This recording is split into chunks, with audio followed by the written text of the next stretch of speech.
په قرآن کریم کې ارته یو آیات وایم په ذهن کې راغی سورۃ نحل پارا نمبر 14 آیات نمبر 97 خپل بیا تفسیر وګورئ قرآن کریم کی آیات ته اللہ تعالی فرمائی من عمل صالحا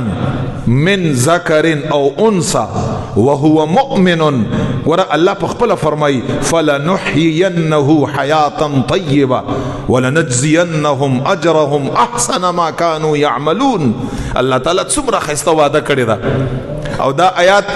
آیات کله نازل شو چې کله صحابیات رسول الله مبارک لرالی او رسول الله مبارک تیو فرمایل یا رسول الله مبارک سړی صحابه هغه جهاد لذي او مونږ ته د جهاد اجازه نشته نو په جهاد باندې خو هغه ډیر زیات ثواب ګټي ډیر غټ ثواب یو قدم باندې یو جهاد باندې انسان ته جنت میلاوږي انسان ته د الله رضا میلاوږي مونږ جهاد له نشوتلای دغه ثواب نه مونږ محروم یو نو مونږ د صحابهونو په ثواب کې بیا کم یو نو مونږ بڅکو پکار د چې مونږ لم د جهادونو دومره جذبه د ثواب د هغه وخت په زنانو کې و چې کله صحابيات رااله دغه آیات الله تعالی نازل ک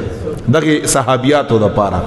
اللہ تعالیٰ سو فرمائل اسماء استاد پارا اللہ تعالیٰ فرمائل من عامل صالحا ہر اغا څوک که اغا سڑائی که اغا خزئی او اغا نیک عمل کئی نیکی کئی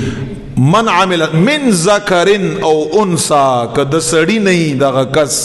او که د خزی نہیں دغا کس چه هر سو کی اللہ فرمائی فلنحيينه حیاتا طیبا یا رسول الله مبارک زما طرف نه دغه خلکو ته وایا چې ستاسو زندگی به په ټول کې خوندوره او پاکیزه زندگی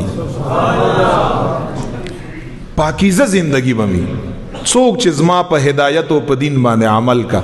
ما سره تعلق ما یاد کا د زما ذکر کا فلنحيينه حیاتا طیبا ژوند به ولور کوم خو په سکون کې به مثل او به مثال ژوند بي خل ژوند بي اطمینان والا ژوند بي او بیا فرمای ولنجزینهم اجرهم احسن ما كانوا يعملون او دغه صحابيات ته وایي چې کوم عمل تاسو په خپل کور کې کوي الله فرمای چې پاغه باندې تاسو له ډیر اجر در کوم دومره اجر در کوم چې تاسو عمل د دومره اجر نه خو زه د خپل طرف نه تاسو د عمل په هغه عمل باندې ډیر اجر در کوم الله فرمایي په دغه آیات کې علامه حافظ ابن کثیر طبری دغه ټول لاندې لیکلي دي چې فلنحيينه حیاتا طیبا مراد دا دی چې کوم یو انسان په دین باندې عمل کا الله جل جلاله ذکر کا اغه خلق له بخدای پاک اطمینان والا زندگی ورگئی اغه خلق له بخدای پاک سکون والا زندگی ورگئی نو اے مسلمانانو اے مومنانو اطمینان او سکون سوک نغواړي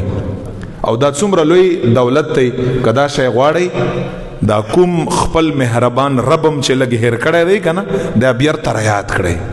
دا کوم تعلق خپل مهربان رب سره پرې خو دی هغه تعلق بیر تور سره بحال کړي الله ته ودرېږي دا الله ذکر کوي الله په هدایت او په دین باندې عمل کړي نیکی کړي ګناهونو نه ځان ساتي